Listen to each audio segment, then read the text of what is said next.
sometimes when I start the show. I just like to be quiet for a minute just to see what people are like. Is he gonna say something?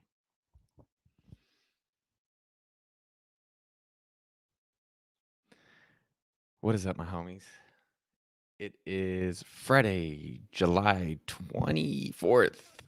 How are all you good-looking people doing out there today? My mustache is getting a little unwieldy.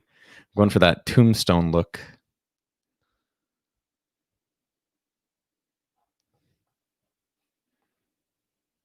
Oh, the underdogs are coming through. What is up, guys? Brian, RJ, Sean, Jason, Cam, Ryan. It is a great morning out here in Malibu, California. Got some fun things to talk about as people start piling in on this YouTube world. What is up, Angel? Oh, Kevin, my man. It is good to see you. Alyssa, Andy W. from England. Hello, good chap. We have an action-packed hour. David Moskovitz, Eli, what is up, y'all? I'm trying to find it in YouTube. I don't know how you guys found this. I'm trying to see.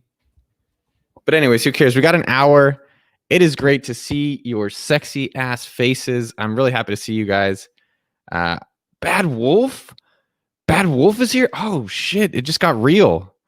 I did have my morning coffee right now, but I am. Alola's here. James Brooks is here. Quintessential Performance. Arif. Oh man, you guys are packing it. All right, let's get right in. We're not wasting time. I got an hour, so let's gonna jump right in. Here's the agenda for today. We're gonna do it reverse than we normally do.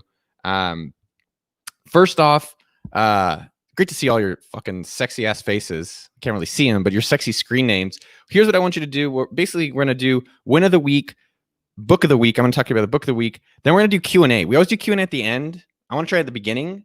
Then we're gonna do some thought of the week, and then challenge for you or LinkedIn messages if we have time, and then the one result for yourself today. What is up, Schulte, JP, Gabriel Chan, Pramod? Oh, I love seeing all you guys. Here's what I'd like to see to get started out. What was your win of the week? So if you can put it in the comments, post your win of the week down here today. Post it in the comments. I will post it in myself. What is up, Gabriel Chan? I'm glad you liked the $1 million video. So post your win of the week in the comments. I want to know it. I'll call it out. I'll put them up on this. One thing that is funny, Gabriel, he said he did like the YouTube video about how I make $1 million a year. I make more than $1 million a year. I just didn't want to brag or make people at the company feel weird. The weirdest thing about that video was someone sent me an email and they're like, "Hey, are you worried about someone to come like rob you now or kidnap you?" I was like, yes, I am. I sleep with a gun now on the bedstand. I'm like, oh shit. But I don't think anyone actually cares that much. Okay, dude. Yes, post your wins of the week. James Brooks, 6,500 subscribers on his email list. Those are people, by the way, not subs. I think sub is also a sexual thing for someone who's submissive, but that's not who you have. You don't have 6,500 of them, which would be crazy. You have subscribers, which are people. So awesome for you, man. Zakari Muhammad, thanks, Noah, for this. Dude, I'm on you. Well, not literally, but we're on it together. Yes. Bad Wolf. Yes, man. Kind of seeing your profile picture makes me want to take my shirt off. It doesn't look as jacked, but I'm so happy for you. Win of the week. Yes. Eli, getting my Guinness World Record approved. What was it? JP Pavia, getting 80 subscribers. Yes. Yes, man. Awesome for you. Keep showing me your wins of the week. I'm going to do my best to call out every single one of them. Kevin, my brother, maintaining my wine review a day for 25 days on the trout now. That's what's up, dude. That's what's up. If you guys have brags, this is the moment to be proud of yourself. Sometimes I notice for myself in the week, I'm only focused on like, how's my checklist doing? How are my checklists doing? I don't know if you can see them. And then I'm like, never take a step back to be like, man, there's some amazing stuff that we've been doing. Dude, yes. Akharat Aid City Hamu. Try my best here, dog. Got my first freelance gig and signed 2 more. I've learned a lot from your videos. Man, I'm learning a lot from you. That's crazy. That is crazy. I don't know if you guys, it all starts with one client. So this is where the empire is born. Quintessential Performance. Yes, I thought you said you recorded a YouTube episode all about meth. I was like, well, you know, I was like, that's different, but good. I'm glad it's mental health and not meth. Quintessential Performance Insights. What other wins of the week? And we're going to keep going on this, man. I love seeing all these wins of the week. Emmett sent out his 2nd edition of his newsletter. Man, good for you, man. Where's Gabriel at? Where's my boy at? Win of the week. Negotiated for a higher salary at my job and getting back to Amy Hoy's 30 by 500 course. Great, man. Way to get started.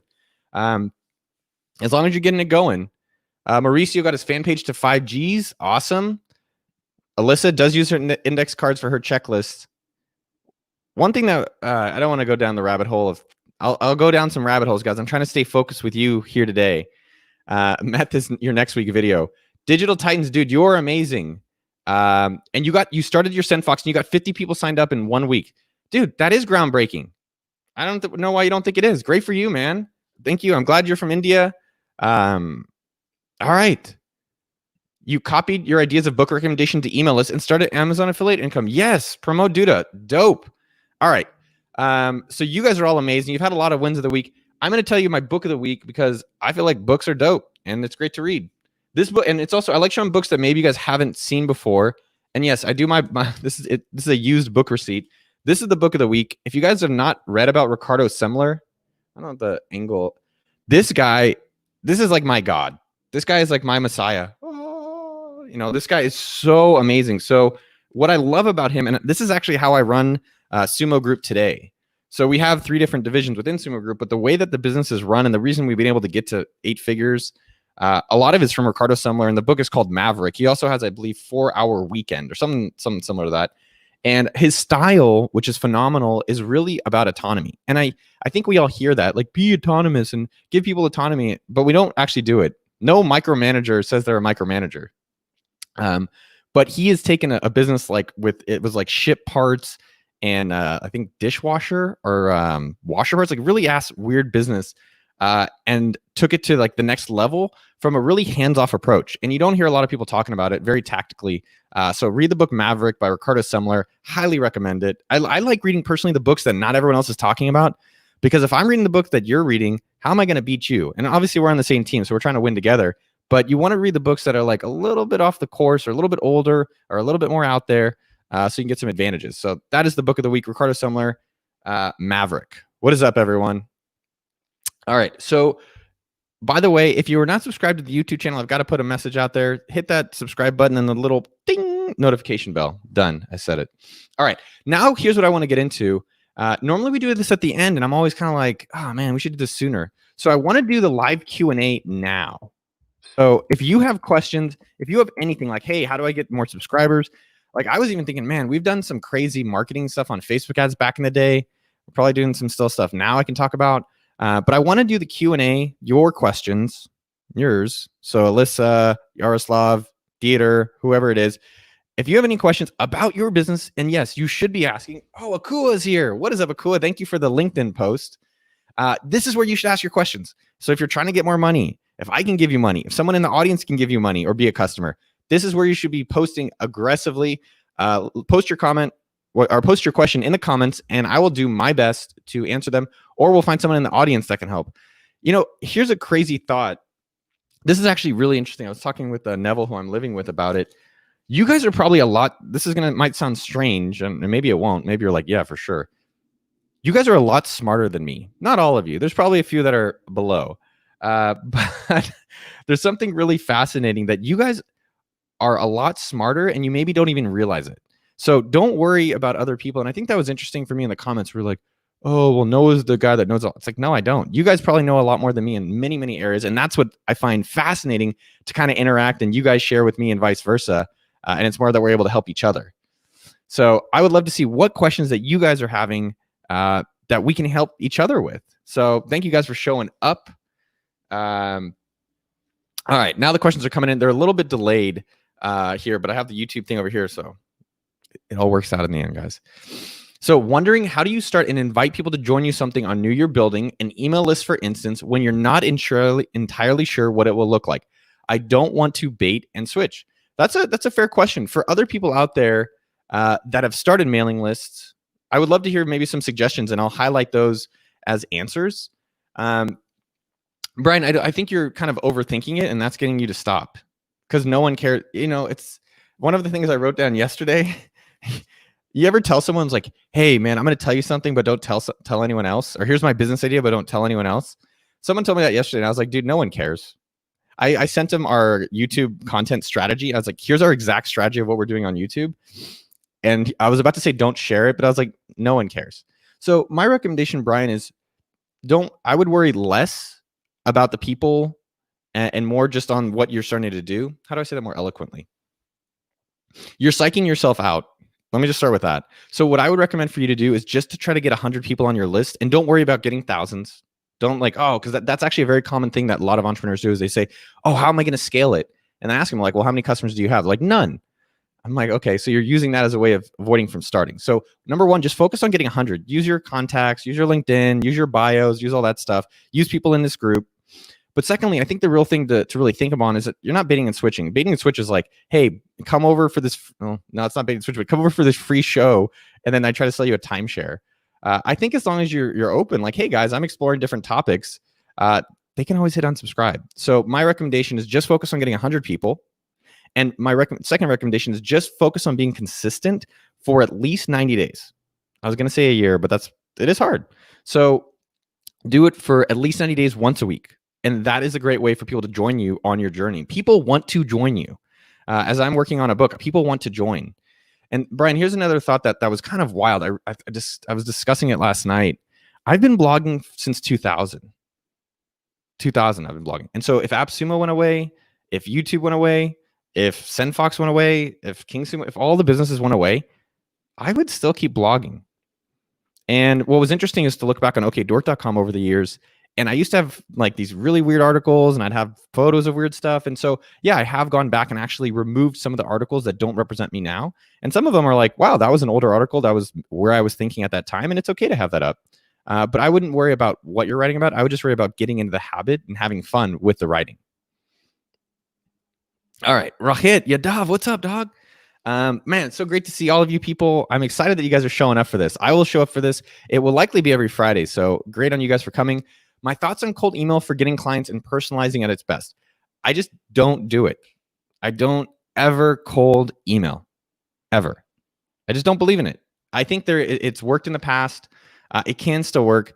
I think the better thing is how do you make your, I hate saying leads because it always sounds so dehumanizing, but how do you make it warm? So how do you make it warm? What is up, Martin? Let me try to see if I can show you, because it's like when people tell me stuff, I'm like, shut up, man. Don't tell me stuff. Just do it. Let me see if I can actually show it for you. Let me share screen. So before I show you maybe how to send the emails, and I'll do that in a second, Rahit. How can you make them warm? So even cold people, how can you warm them up? Let me give you some examples. Tell me the person you're trying to get, or post in the comments, like, who is it that you're trying to approach? So instead of making them cold, how do you get them warm? One, referral. Can you use referrals within your network, or can you get a referral to that person? Secondly, how do you not make it cold? So let me give you an example. I wanted to meet Furious Pete. He's a famous YouTuber. I love this guy's stuff. He's phenomenal. And instead of just saying like, hey, I want you to be a client, or hey, I want to get you on the interview, which is what a lot of people do, I just complimented the things he's working on. I said, hey, I see that you're struggling. I really just love your stuff. I hope you're doing well. And so I would really just get going with that. Like, how do I build a relationship with the person and then not ask for the money right away? The other thing I would try to do, Rahit, is that instead of personalizing and cold emailing, how do you just provide value for them immediately? And a lot of people do this. Like, let me try to see if I can make a funny example of it. So man, I get so many of these emails. It's just like I would show my inbox. It would just take a second. But I think you guys can see my screen here. But they do these emails, and it's like subject line, hey, Noah, love your stuff. Buddy, man, I'm 21. Just found out about you. What can I do to work for you? Work with you. I don't ever like anyone working for me. Best, Michael Jackson. Right? Like, this is like everyone out there, man. And this is what you're like, how do I send a better email? So again, let's just make this like cold emails. So one, this is actually, I think, are you guys enjoying this? Good. Call me back if you don't like it. It's okay. Doesn't hurt my feelings. I want this to be valuable for you guys. So by the way, so instead of this, number one, referrals into the person. And there's always a referral. Two, compliment them. And don't expect anything for 3 months. Three, send them something they want. So if you're trying to get me, for instance, I'll just give you some examples. Send me Instagram picture, video I may actually upload. Or RJ, if you guys know RJ, who's in the comments right here below, RJ, what he does is he takes notes from the office hours and sends them to me. One of the easiest ways to get a hold of people is do something based on what they're doing and make it great for them. And then they'll be like, wow, that's awesome. And just send that to them. Or whatever you're trying to sell them as a service, send that into them. And I think these are like a few of the ways that I would recommend. But like the point being is that like try to avoid cold at all costs. It's just not fun. It's like as I'm doing some of this dating stuff, Rocket, like I'm on these apps, which is bonkers and it's crazy. I'm like on the app like a schmo, like, oh, I look like everybody else. But then I realized two things. Gotta sneeze. Damn that sneeze. Number one, why don't I go through referrals? So to go through referrals, I just asked, I'm not doing it yet, but ask all my friends in the future, hey, who is one female that's like this that you know that I should talk to? That's one way of doing it. The second way of doing it, and this is related to the business just as well as relationships and other ways, is that figure out your advantage. So is there something geographically or activity-wise? So for myself, is that can I put myself in areas where I can meet more people like that? So is it at groups? Is it an activity? Is it geography? Is it maybe a different, country of sorts? And so that will make it easier for me to find someone. And so I'm trying to say, think about that as you're doing it in your business. All right, Aspire TV, Google ads or Facebook ads. What is the more effective in terms of promoting an e-course? I'll just tell you our ad spend. Let me show it to you. I like showing ad stuff, guys, because I think it's just more interesting than telling you. So here is my Facebook ads as we're loading them. I think in the history of AppSumo and Sumo Group, we've spent over $4 million in advertising. It probably is more than that. I don't know the exact number. This is my ad spend for the month. I personally only do Facebook ads for my material. So for joining the okdork.com and monthly 1K, we spent $10,000. Wow, that's pretty good. You guys want to see the performance? All right, I'll show you that in a sec. So we're getting $1 per sign up. It's pretty good. Pretty good dollar sign up. That's per sign up to the okdork.com mailing list. So in the history of our company, I have literally never gotten Google to work. Almost never. And we did just stop doing a lot of the Google ads we were doing. So that's us. I think Google's a, $1 trillion business. So clearly it's working for some. I think it depends on the intent of the searches. I've just had more success with Facebook and Instagram ads for ourselves. All right. Let me see more questions. You guys are awesome. JP, offering voluntary work. The thing when you're offering voluntary work is it's easier if you come with something. Even when I've done a lot of sales over the years, what I've noticed with sales is that people like to be told what to do. And another way of thinking about it is that when you go to your wife or your husband, you say, what do you want for dinner? They're like, I don't know, shit, man. There's so many options. It's much easier if you go to someone and be like, hey, do you want Japanese or do you want Mexican? They're like, oh, you know what? I'd actually would like Mexican. It just makes it easier to make some decisions. And that's the same when you're trying to actually work with anyone. I think part of the other thing is, one thing that I've been thinking about really actively is how do you do something so someone like me wants to reach out to you, right? So instead of you hitting up me and be like, hey, here's some things, think about how to just do interesting things yourself. And then you can let me know about it if you think it's relevant for me. But regardless, you're doing something interesting. That's a magnet. That's something I've been thinking a lot about. Like I've been blogging and YouTube and all this stuff. It starts to become a magnet. Like yesterday, so crazy. I got to meet this Dieter. You'll appreciate this. Because I'm out there and I'm sharing things and I'm putting myself out there for, criticism or for compliments and hopefully ultimately results for you guys. I got like George Hencappy, this famous bike rider, which is exciting for me. Hit me up, was like, hey man, you ever want to go ride? I'm like, fuck yes. That's hella crazy. All right, keep coming with the questions. I think RJ had an interesting question. How do you grow your audience faster? When people enter my ecosystem, they seem to really love it, but struggling to go top of funnel, currently experimenting with going from academic content to simple. So RJ, I've known you pretty well. We've been getting closer over the years. This year, I think we have. What my recommendation of what you're doing wrong is that you're doing, how do I put it more eloquently? You're doing a lot of different marketing things, and I'll just be more specific with how I'm doing marketing related to that, but you're doing a lot of marketing things. And so the number one thing in marketing, always take a step back, guys. And this is important for all of you. Good night, everyone who's had to go to sleep. But number one thing in marketing, RJ, this is the number one thing missing. What is your goal? What is your goal? I'm pointing at you. I know we're not supposed to point. I'm doing a nice point. So what is your goal? Because you're saying faster. How much faster? So that will provide the framework for all of your decision making. let me show you guys how we're doing it in our YouTube world to give you kind of an example. I hate when people just talk about it like, here's how to do your course. I'm like, shut up, bitch. Tell me the answer. Show me the answer. So in terms of your analytics master, number one, pick a goal. Number two, my observation, and this is my assumption, and I could be wrong. Guys, I'm wrong almost never. You're doing a lot of things, like you're posting on Reddit, you're taking notes here, you're doing this. What is the one thing that's really growing you? Right? So number one, pick your goal, and then you have to think about what is the one thing that's really growing you.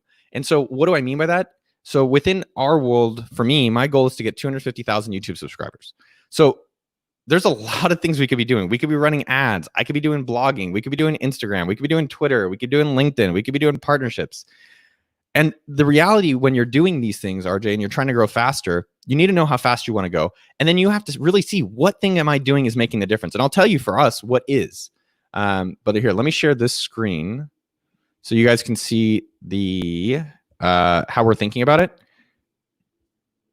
All right, so how we're thinking about it, RJ, is we decided how fast we want to grow. I'm going to take this off. So you have to decide how fast you want to grow. And we're like, we want to grow 250,000 subscribers this year. So it might be, it's not too hard to see. So what we have to decide is, all right, well, how do we get that each month? So this month, you can see our number right here is we want to get 11,668 people. Then we say, all right, well, to grow faster, which is what you want, here's what videos we're thinking of doing and how many subs we expect to get from them, right? And then that gives us a number. But then we're still short of our target. So then it's like, well, what else can we do? And then we keep some experiments, right? So can we do collaborations? Can we pay someone to make a video? Can we get sumo.com to do an email blast? Can we do OkDorks automation? Can we get AppSumo to do an email? Can we do sponsored newsletters? So lately we've been doing cross-promotion sponsorships, which is we email for someone like Morning Brew and then they email out for us. Can we do giveaways? So which one's going to work? I'll tell you for us right now, and I'm going to leave that up on the screen because I think people are like, whoa, what are they doing? None of it's magic, people. I think what we do exceptionally well is we notice the things that are working. So at the end of the day, what's working really well for us to grow our channel and to do our marketing faster, RJ, because it might be different. Like, let me be very clear. At AppSumo, SEO in the 11 years that I've been running this business, and I'm running it with the team, it's not just me, that we've been running the business, SEO has never worked for AppSumo. Never. In almost 11 years. Ads have worked exceptionally well. I'll pull up our ad spend maybe in a second if you guys want to see the AppSumo ad spend. But in 11 years, SEO has never worked. So I don't like when people say the only way to grow is do a YouTube channel. The only way to grow is this. It's like, that is not true, because there's many ways for things to have success. So what I'm recommending is try a few things out and see what is actually growing. You're spending a lot of time writing posts on Reddit. Is that consistent and predictable in growing your marketing and growing the audience as fast as you want? I will tell you, for me, in growing our audience, there's basically right now, I would say 3 or 4 things that are working really fucking fast. One, I am doing ads. So we're getting people to sign up for $1. And then once you sign up to the newsletter, it's like, hey, go join YouTube. If you don't have a budget for ads, that's fine. Second thing we're doing is better videos. If you look at some of our videos from 2 months ago to now, the better videos drive more subs. Like we put out this video recently about me making $1 million a year. It's like 500 subs already, subscribers, which is crazy. Number 3 is these cross promotions. So we're doing it where like we promote Hustle or we promote Morning Brew or we do Mr. Spoils and then they promote us back. And so it's like, how do we just do more cross promotions with other people that are relevant, that we like, that we would frankly promote anyways? And then number 4, which seems to be working really well for us, is giveaways. So there is kingsumo.com. It's totally free. We built it ourselves. You can use it to run giveaways, and giveaways have been really working.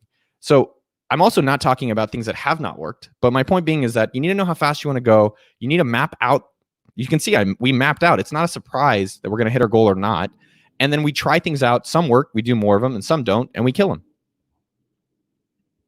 All right. So Drew Banyan. All right, man, I'm going to keep going with this stuff. Dude, I'm literally making home wine right now. It's crazy you asked this question. Downstairs in my bathroom. That just sounds weird. I'm making coconut wine. So I don't care. My recommendation, Drew, is that don't worry about, you're worrying about, how do I say it more eloquently? I really like saying the word eloquent. Can everyone at home just say it with me on the count of 3? 1, 2, 3. Eloquent. Just sounds good. Just sounds good. It's a great word.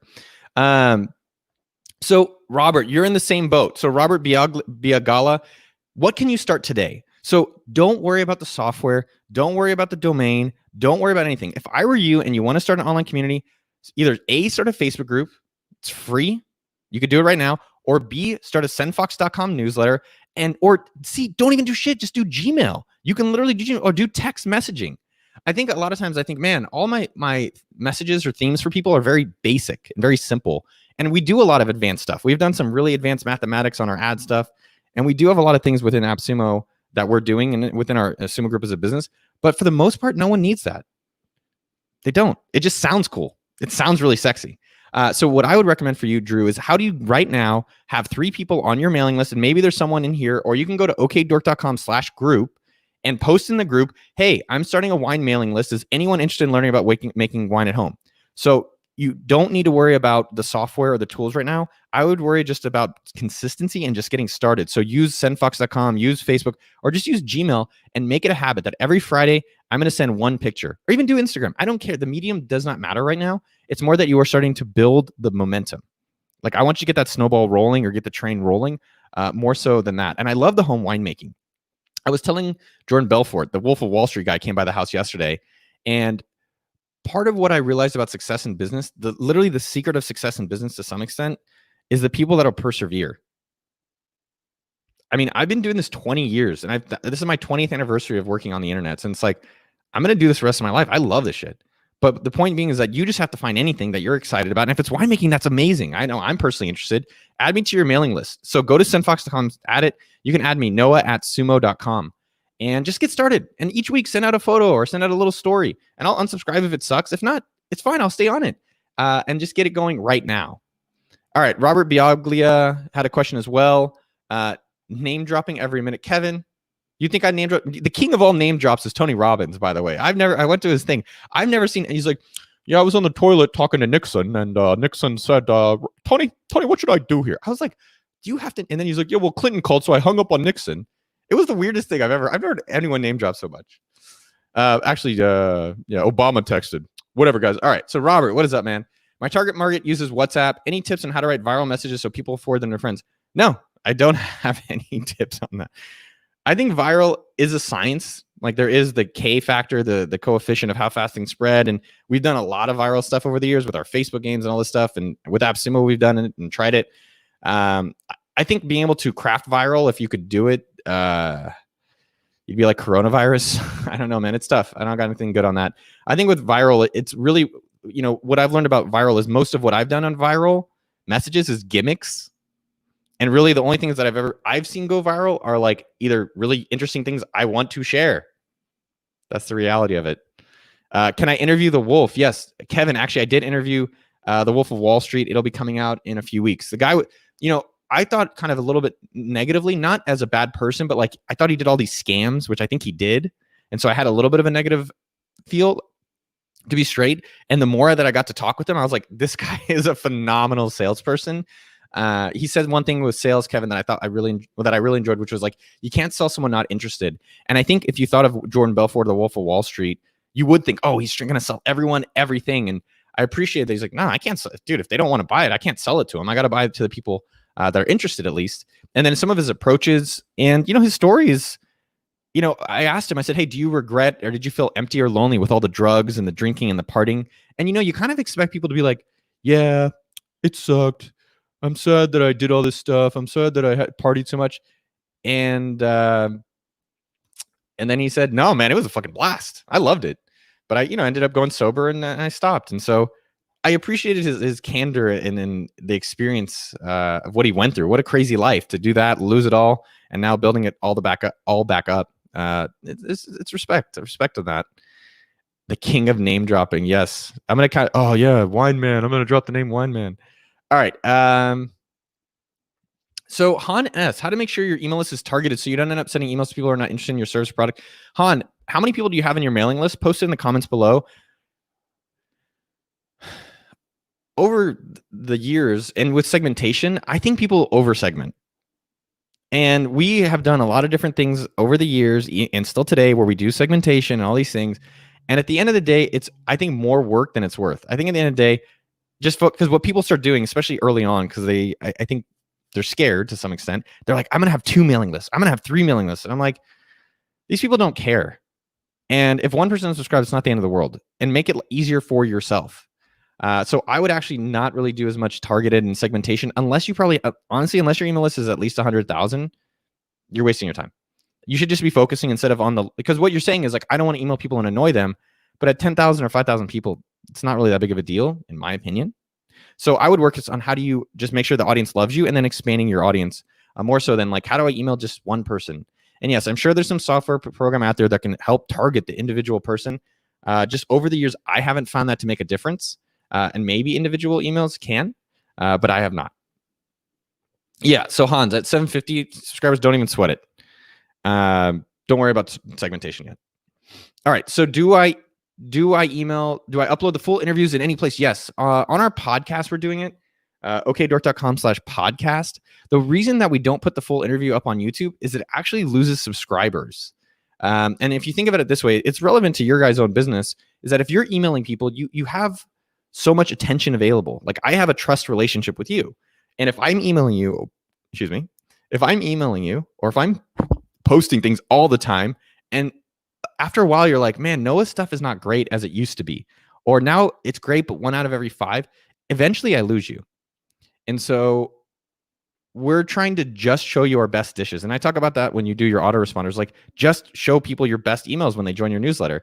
And so the podcast is a longer form and that's what it's meant for. And with YouTube, we're finding the results are much better in terms of growing our subscriber base and the responses when we put out around like a 10 to 15 minute clip. So that's why we stopped putting them on YouTube for now.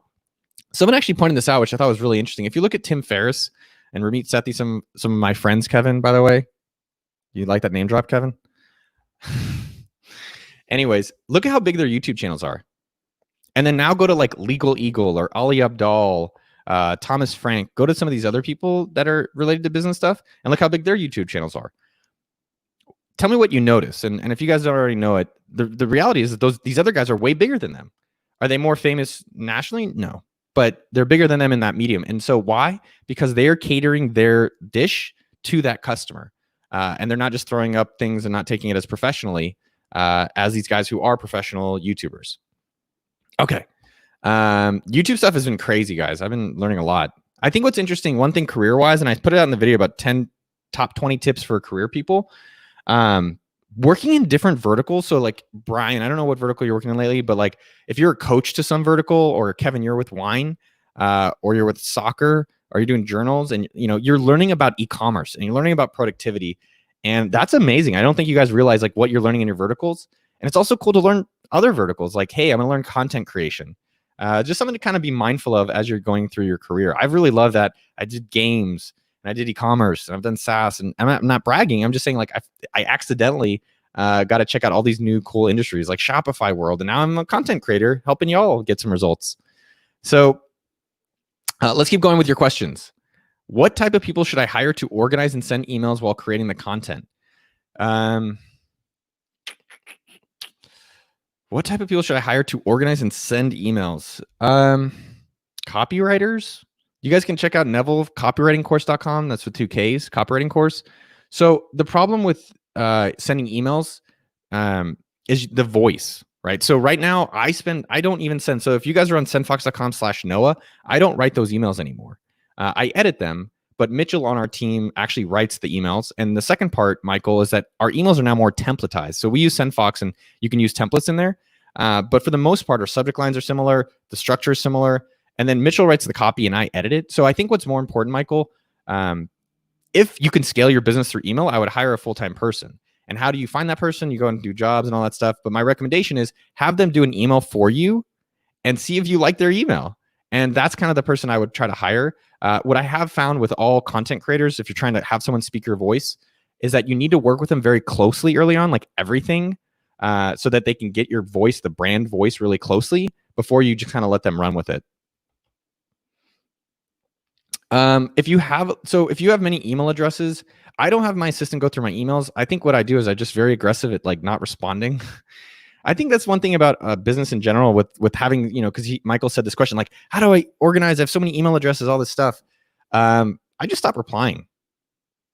I really think about my days, like, where's my day? How's my day like reactional versus intentional? right? And it's like responding to emails is reaction. Creating content or choosing to do office hours or helping you guys is intentional. And I think the same with all the email addresses that maybe you have that are in it. Why is Joe Rogan so big? Just a matter of being first. No, there's a bunch of people first. I don't think Joe is the only first one. Why do I think Joe is big? I haven't thought about this too extensively, and I'm sure there's some YouTube video that's dived into it deeper. I think Joe, why he's so big, probably a few different reasons. Number one, he puts out content every single day with the most interesting people in the world. So let's just start with that. He's every single day. Not only is Joe every single day, he's done it for 10 years. So if you guys aren't rich and famous in 1 year, give it at least 10. Number two, I think the fact that he's put his content on YouTube has expanded his reach. So think about this. How many downloads does Joe Rogan's podcast get? Right? How many downloads does Joe Rogan's podcast get? I have an idea of the number.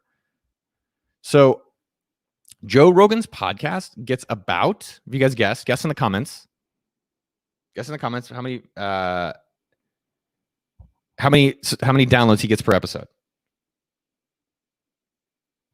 Drum roll. I know. What is? Tell me.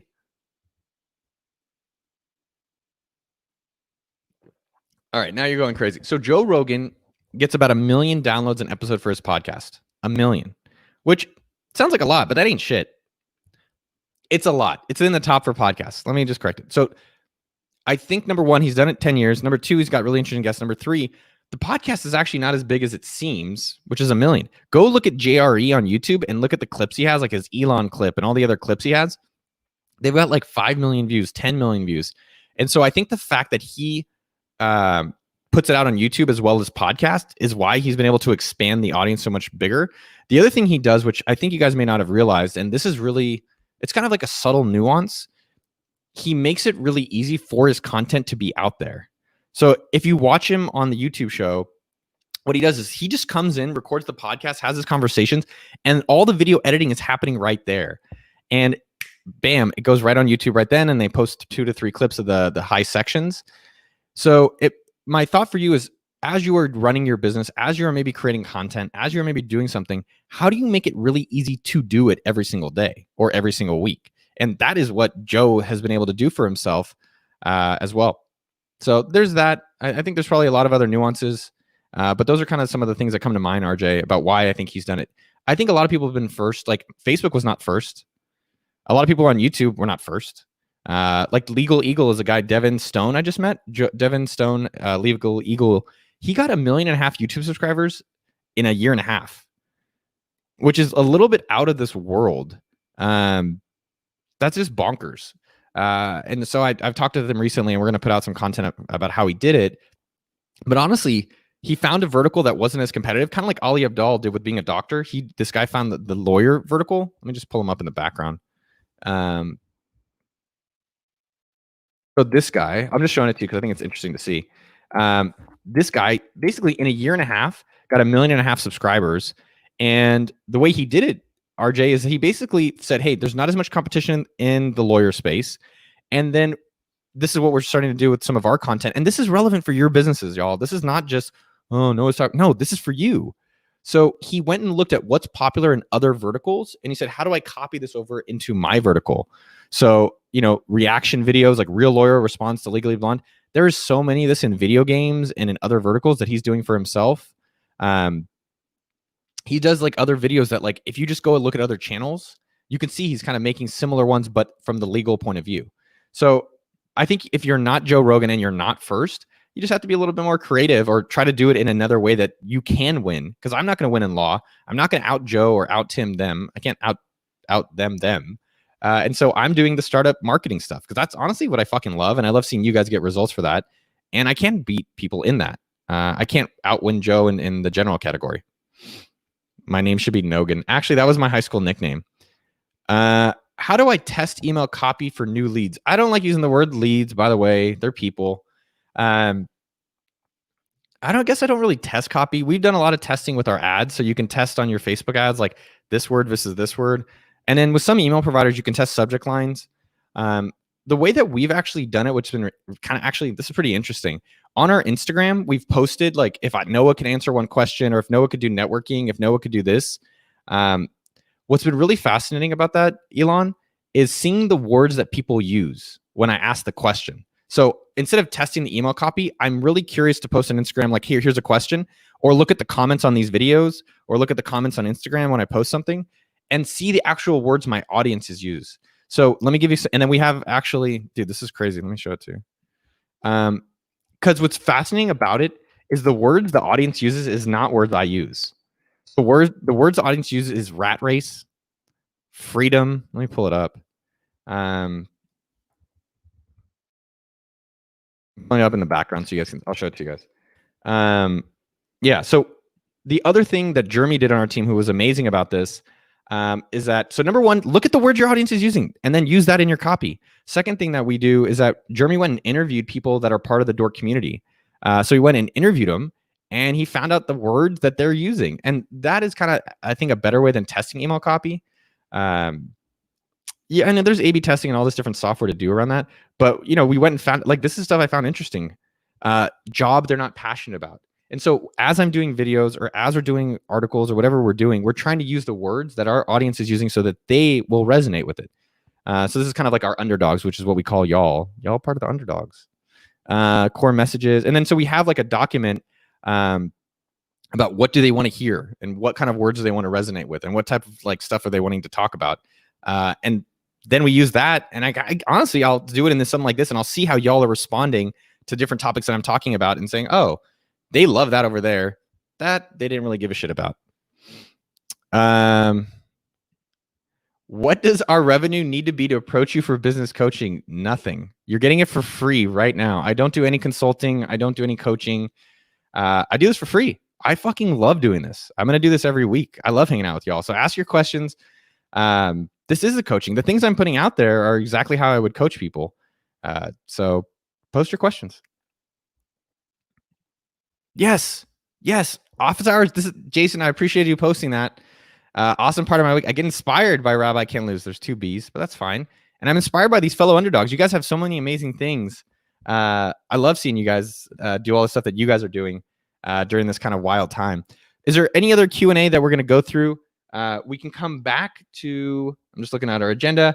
We can come back to thought of the week. I do want to do that. I actually think it'll be really helpful for you. Stay tuned for this. The thought of the week, it's a really interesting question that I think will be really powerful for yourself. Okay, so we'll do maybe like 1 or 2 more questions. Yaroslava Pereva, nice name. I like that. The harder your name, the more fun it is. How do I get huge amount of customers before launch for a SaaS software product? On what stage of a product should start reaching out? Now. So let's just start with that now. Number 2, are you a developer or not a developer? So if you are not a developer, better. If you're a developer, bad.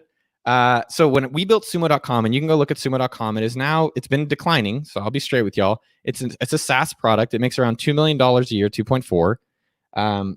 We did not get customers at first. So what you do for SaaS products, there's 2 ways of doing SaaS products. 2. Just 2. Number 1, build it yourself. So look at 37 Signals. Hey, we built all this crap ourselves. Oh shit, we can sell it to other people. That's number 1. Number 2 way of doing it is SaaS means software as a service.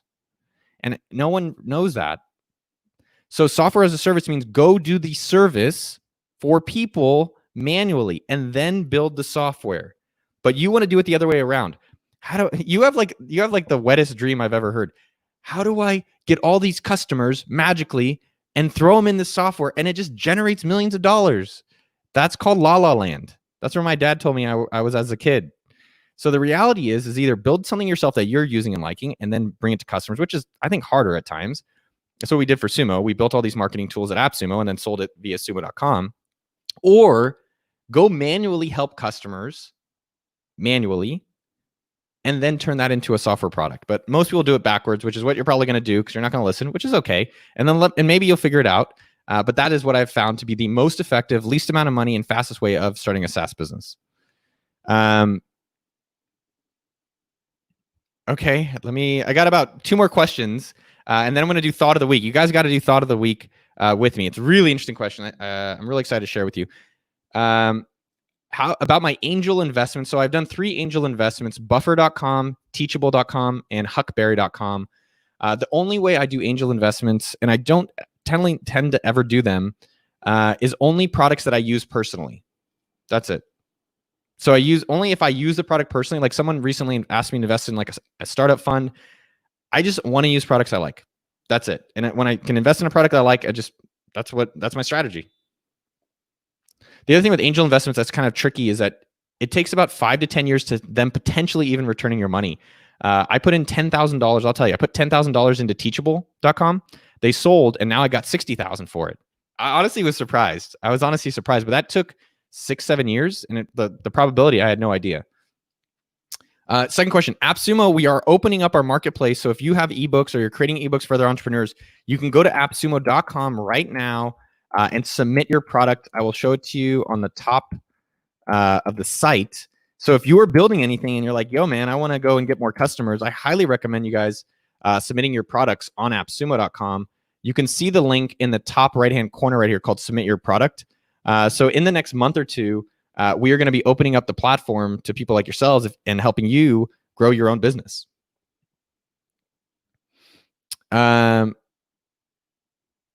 Oh, this is an interesting one. Should I go after my competition's customers or new? Do both. See which ones are easier. Sometimes it's easier to go after competitors' customers because they're already trained. Their already behavior is trained. They already know the value. I've had it both ways. So when I've done sendfox.com with our team and I try to go after MailChimp and ConvertKit and we're like, hey, we're cheaper. We're the cheapest thing ever. It actually did not work. No one gave a shit. And now as we've said, hey, we're for content creators and weekly newsletters for YouTubers and podcasters and more narrow around it, we're getting the response. In my previous company, Gambit, which was payments for Facebook games, Chris, dude, I would just go to my competitors and be like, we're 50% cheaper. Like literally like that. They would just come over to our business. And we grew to 30 million in processed revenue in our first year.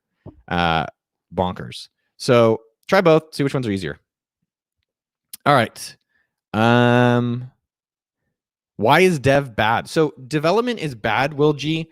For SaaS, or if you're building like a tech company, it sounds crazy, but development is bad for it. Why? Because developers love to build, which is great. And developers are the smartest people on earth. I love all engineers. I love all developers. The reality, though, as a developer is that they don't do the hard part, which is getting the customers. And so my recommendation for developers is really try to limit the amount of time you're going to develop something, because you would say, this is what developers always do. It's that next feature, man. That next feature going to get us. That next feature finally going to break through, which it might. But why don't you just go get the customers and build for them and see what they actually need or want or responding to it? I think the idea of sitting behind the computer, building and praying and hoping it works, it does work, but it's just a lower probability, which is not what I'm going to encourage you guys to do. Why is Sumo declining? I'll tell you, because we're not focused on it. I truly believe in business. I fully believe, 100% believe right now, whatever you focus on will grow. And from a business strategic decision, we haven't killed Sumo.com. It makes $2.5 million a year. People are using it. They're getting their email pop-ups. They're collecting emails. The way that we did it, I'll just tell you straight up. We did a cost benefit analysis of how much is a developer to put on Sumo.com. Let's say a developer is $10,000 a month. Now, Sumo churn, the amount of money we're losing each month is maybe, let's say, 5. So can the $10,000 person make up for the 5 and the 10 to pay them? So $15,000 a month. Or maybe it's at least just 10, but now it's 15. And it's like, well, okay, that's one thought. That's one way of spending it. Or secondly, can we take a $10,000 developer and say, hey, what else could you build or work on that'd be exciting that could generate even more money? And when we started looking at it from that perspective, we said, oh, well, there's a better ROI putting them to work on AppSumo, or putting them to work on Halldrop.com, or putting them to work on Sendfox.com. And so that is how we made the decision, because we thought the upside was higher than the amount of money we could slow the churn or the growth of fixing Sumo would be. Keep doing these types of videos. All right, I will. Is there a way I can advertise to your AppSumo email list? No. But if you have a product that helps other entrepreneurs, you can go to appsumo.com and submit your product. And we can promote it through that.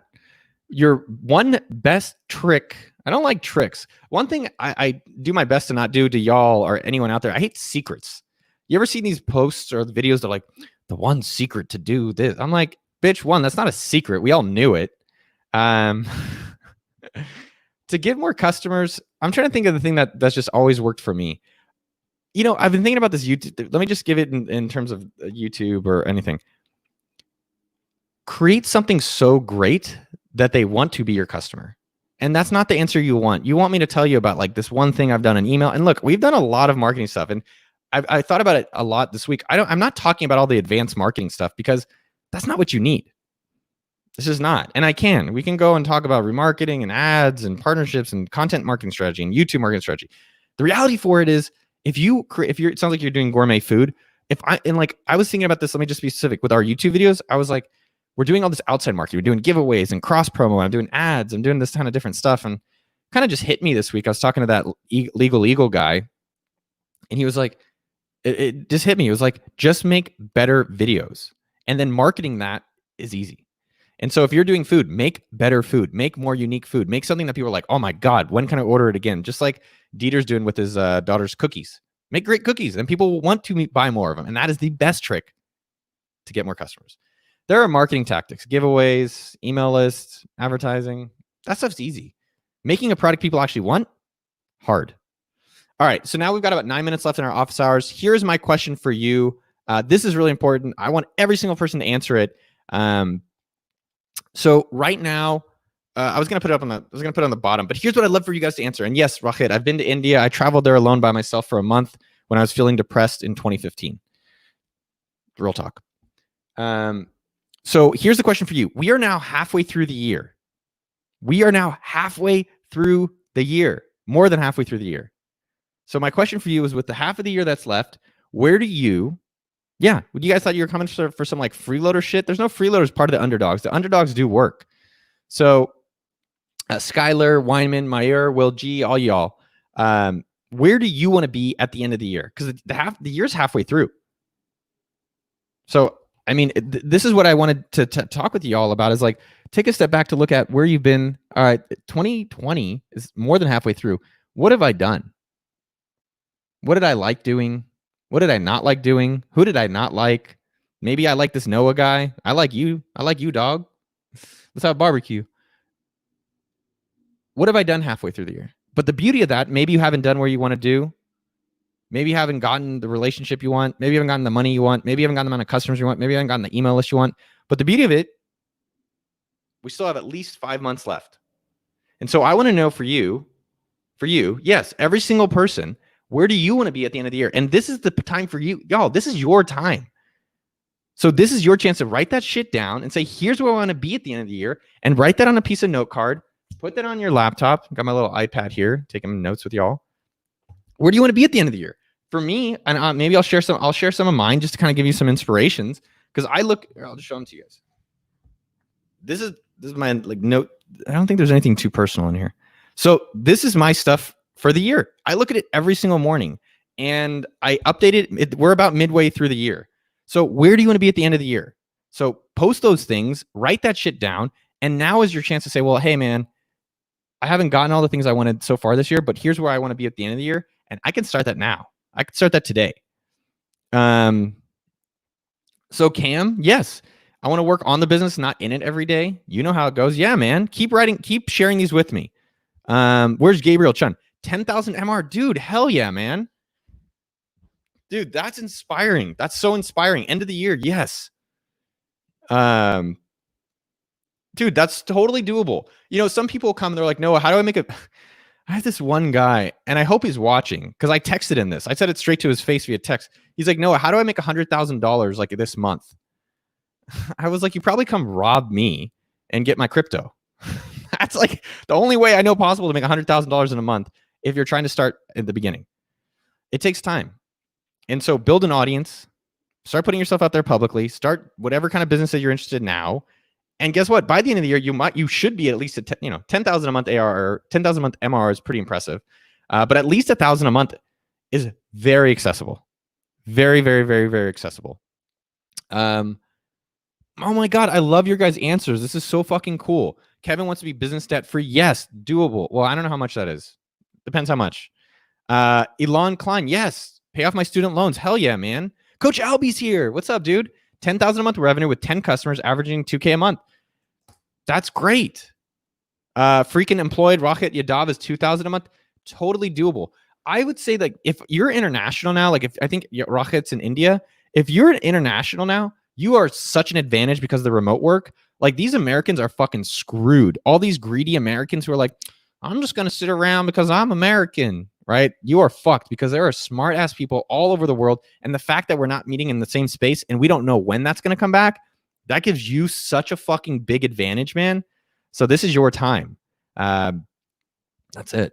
Martin, Rakana, 10,000 subs. Hell yeah, man. Nice beard game. Your beard game is strong. Keep it going. Jeremy, what's up, dude? 2 more developers and 1 more support person. So those 2 departments are finally running. Yes. Good to see your name, man. It is totally that is totally doable. I do have a support person. If you email me, Jeremy, noah@sumo.com, I have a guy who does part-time support. Can recommend. What else? Dude, Will G, you're financially at 200,000, which is amazing. Or you're at 76K so far. No sleep. You should sleep, dude. I'll tell you, I was doing a presentation yesterday, and I think one of the keys of success right now, especially with coronavirus, and especially, I don't know, for myself, like my mental energy sometimes, or mental health is like, I go through ups and downs just like y'all. One of the best things for me lately has been sleep. And if it's like my sleep is off, like the whole day is off. So I would actually try to do the opposite. You should extra sleep. Sleep a lot more, and you'll probably get to 400,000. Chris A, hell yes, man. I just want to make it work now. Just working for myself. Yes, that takes time. And so I've had a lot of friends, my best friends, and I don't want to talk about their salaries, but they make like hundreds of thousands of dollars. I don't know if you could hear that, but they make hundreds of thousands of dollars. The problem is that they try to do YouTube. So on YouTube, my channel, I'll show you guys. They try to do YouTube. And the thing with YouTube and like content creators, which is, I love that I get to do this with y'all. It's amazing. Let me just share like how much we make though. And this is the point though, because Chris, you can have what you want. And I promise you can have what you want. It's going to take you a little bit of time, but let me just show you like the amount of money we make. How do I think it's analytics? All right. This is how much money we make. So we're making $2,000 a month, which is great. We're making $2,000 a month. But Chris, you have to realize my salary is $175,000 a year. I don't want to talk about, there's 3 other people full-time doing YouTube with me that each make, let's just say near six figures. So that means that each month there's $40,000 we're putting into making these videos. So 2,000 doesn't sound as great then. Just to give you context. My point though, and especially for you, it's not about me, it's about you. My point for you is that it starts now. Right. And so the people that have these high paying jobs and they see 1,000 or 100, they're like, fuck, man, this is going to take me a few years. It will. So the 2 points there's 2 key points with that. Number one, if you're doing content creation and that's what you really enjoy, it's going to take you time. It will just take you time. The second thing, and I thought about this a lot recently, is there are businesses that are easier to make money in. So like I've tried 20 plus different businesses. AppSumo is the one. And I've showed you guys my tax returns before. In 2010, we made $117,000. In 2011, we did 3 million. My point there, Chris, is that there are businesses that are easier to grow faster. And so you do have to be open-minded. You don't want to jump to this one to this one. But my point there is content creation, it does work, but it'll take you 2 to 3 years to get to the 100,000. Or try businesses, non-content creation, that can go faster, but there are ones that can go, that people have high demand for, and ones that can take a lot longer. So just to give you some context. I want to see more of where you guys want to be at the end of the year. 4,000 email subscribers for Wheel Brothers. Hell yes. You guys should all go check out wheelbrothers.com. I will pull it up right here. This is my German brother. We actually, after Black Lives Matter movement, Dieter and I had a conversation about the German versus Jews, not versus, German and Jews. And it was really peaceful, man. I really appreciated having that conversation. And so here is Dieter's website. You guys should all go subscribe to wheelbrothers.com if you're interested in bike riding like I am. Go check it out. Matt Payton, I'm about to do a 30-day sleep challenge, 7 to 8 per night. Hell, dude, I'm gonna try to do his face. Is it similar? Anyways, man, yes, more sleep the better. Dude, yes, William McConnell, what's up, homie? Get my admin and accountancy sorted and stop panicking about spending on business. AppSumo, don't spend unless it's ROI. You can return at AppSumo. If you return aggressively, we actually do kind of pull back. There's some people that just take advantage of it. But yeah, man, like I think with all business in all aspects, it's ROI. Like, and this is going to sound really offensive, But the people that work at our company, I don't call them employees. I call them teammates. They don't work for me. They work with me. But at the end of the day, I do look at most of the people at the company from an ROI perspective. I thought it was the ocean sound because the ocean's outside, but it's my computer overheating. So what do I mean by that, William? Is that if I'm spending $100,000 on a salary, are we making $200,000? Does a customer support person that costs $50K, are they saving us at least that much in business? And it's not that I don't care about these people. I care about these people tremendously. I truly do. But in all aspects of your business, if you're a nonprofit, go watch other channels. If you are trying to be a profitable business, everything needs to be looked at through an ROI lens. Bad Wolf MMA, what is your question, man? I'm going to be your coach today, dude. And I do have to get going. I'm doing these for 1 hour on Fridays, which after an hour, I notice I fade, or hour and a half, but I want to keep showing up for you guys. You guys keep showing up for yourself. What's a business I can set up in this quarantine? So I think the business that you can set up in this quarantine, I've posted a lot of different videos about that. If I didn't have any business, so I actually have a video coming out next week called If I Lost Everything, What Would I Do? Which is exactly your question. Man, the video is fire. It's really just literally every single tactic that I would do. But I think the thing that I thought of, Henry, is like, who is in my network that I can work for or get a job for? What stuff of mine can I sell? Because sometimes you start selling things and you find out there's businesses in that. Like I started selling a lot of Oculuses during quarantine, and I started selling some video and camera equipment. And I was like, oh, wow, there's a business in that. And then third, think about what you're excellent at. And I would consider right now starting to document your journey publicly on YouTube, on a blog, on Instagram, on sendfox.com with your newsletter, and just start building up that audience. And that's something that maybe you can eat from in a few years, but it'll at least be helpful to help you document and process it as you're going along. There is a lot of stuff. How much does clicking like on YouTube help me? I don't know. I don't know about this stuff. I think at the end of the day, what I'm noticing about the content we're putting out there is that at the end of the day, like if it helps you get some result for yourself, we do well. So I think people just end up clicking likes if they like the video. I think telling someone in marketing, you do need to put the button in front of them or the email pop-up in front of them or request. A lot of times you have to do that in business. But I have noticed the videos that are just like the topic is strong, the organization is strong, the material is really entertaining to watch. Like if I'm watching the video, I'm like, okay, other people will want to watch this as well. Dude, Cassie Stevens, hell yes. Do what you love. This is if every single one of you could do this. I gotta tell my next meeting I'll be right there. 1 second. We have our next meeting. I have my next meeting. 1 second. Where's Court? All right. But this is my dream for all of you. So we are at an hour. I hope all of you guys wrote down what you're gonna do for where you want to be at the end of the year and help you get it. Bad Wolf MMA. I'm here to help you. I'm gonna be here every Friday. If you leave questions on our YouTube videos, either me or Jeremy or Michael on the team, we answer almost every single one of them. Same on Instagram. My dream, Bad Wolf, man, is just like I want you to get these results. Like I was talking I have a business coach, and he's like, "Why do you do this YouTube stuff?" And I was like, "I don't know, man." He's like, "Well, then stop doing it. You don't need the money. I don't make any money from it." And then I was like, "But I fucking love it. I fucking love seeing you guys take charge for yourselves. I love seeing William being like, hey, I'm changing my business. Cassie changing her business. I'm not taking the credit for it. You guys are doing all the fucking work. I'm just glad that I can be the shepherd or your rabbi or your coach or your professor or whatever it is and plant a little motivation and a little seed and see you guys go out there and do it, which is phenomenal. That makes me feel so fucking great. And I'm going to keep showing up and doing it for y'all. My next 8-figure office hours, I will be here next Friday. Let's do next Friday, same exact time. So put in your calendar. We were trying to figure it out for marketing reasons. So I'm going to answer this one last question, but next 8-figure office hours. By the way, I want a quick feedback. Did you guys like it where we did more of the Q&A this time versus the thought of the week? How'd you guys feel about this structure? I was trying it a little bit differently. Rabbi can't stop. I love you guys.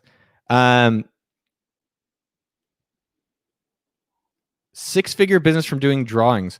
I mean, architects make millions of dollars a year doing drawings. There's a lot of cartoonists making 6, 7, 8, 9, I don't know, 9, 8 figures doing drawings. There's a lot of painters making 8 figures doing drawings. So do I think you can make a lot of money doing drawings? Fuck yeah. There's one other question. I want to see what you guys thought of these officers. I really appreciate the more that you guys engage and interact with me, the more that I get fucking fired up. I think you guys can tell that. I love it. Tommy today. Noah, you are the man. Tommy, you are the man. I don't have followers, I just have homies. Quick question in regards to documenting your journey. Do you ever feel that you have to limit what you say or do to be your authentic self at times to get people to listen? One of my mantras is don't limit myself. And I think we all do that. Like, I'm not creative. I'm not this. We limit ourselves in different ways. I think, the authentic self question always kind of is interesting because I think we're all ourselves. And there's different versions of ourselves depending on what we're doing and who we're with. And I think the question is, when are you your best version of yourself? Or which version of yourself do you like, man, I fucking like this version. Like this morning, I went for a walk. I came here. I fucking hang out with you, drink some coffee, make some videos today, have a nice Shabbat. Like, what a great fucking Friday. This is the self I'm like, And so I think what you're asking is, do I censor or am I considerate about what I share publicly? I think lately I've been just testing it, right? Some things like my relationship, which I've shared with you guys. I broke up with my fiance. I haven't shared that publicly. Like these office hours, we don't really leave them on afterwards. They stay unlisted. So I haven't felt comfortable. She's asked me not to. I feel comfortable talking about it because I think it's worthy. We're talking about it because we're all going through relationship stuff. I've been doing some psilocybin stuff, and which has become more popular to talk about. I'm just not sure it's helpful for the mainstream. Like I put out an ayahuasca video and it was like one of the least popular videos. So there's a balance of like, what am I really interested in talking about? What needs to be public? And then what the audience really, what helps them the most? I always think business is like a Venn diagram. Things I want, things the world wants, and then like where it lines up in the middle. So I would explore what you're sharing and what the responses are. As I've been sharing more of our numbers, I'm like, oh my God, the world's going to blow up or people are going to copy us. It's like, no one cares. So I kind of stopped sweating it after that much. All right. Cynthia, Andre, good to see you. Okay, I do have to get going to my next meeting. Great office hours, love it. Highlight of the week. Akoa, you are the best. Hope I get to see you one day in person. We're all gonna have a meetup and hang out. Yes, Kevin, I have been swearing. We bleep some of the fuck words, but don't worry, I just learned the word fuck boy, Kevin. So if you guys don't know that word, that's kids these days. All right, y'all. I gotta get going. Have an amazing Friday. Look at what you wrote down for where you want to be at the end of the year, and I will do my best to help you guys get that. I love you guys. Kick ass. Have a great weekend.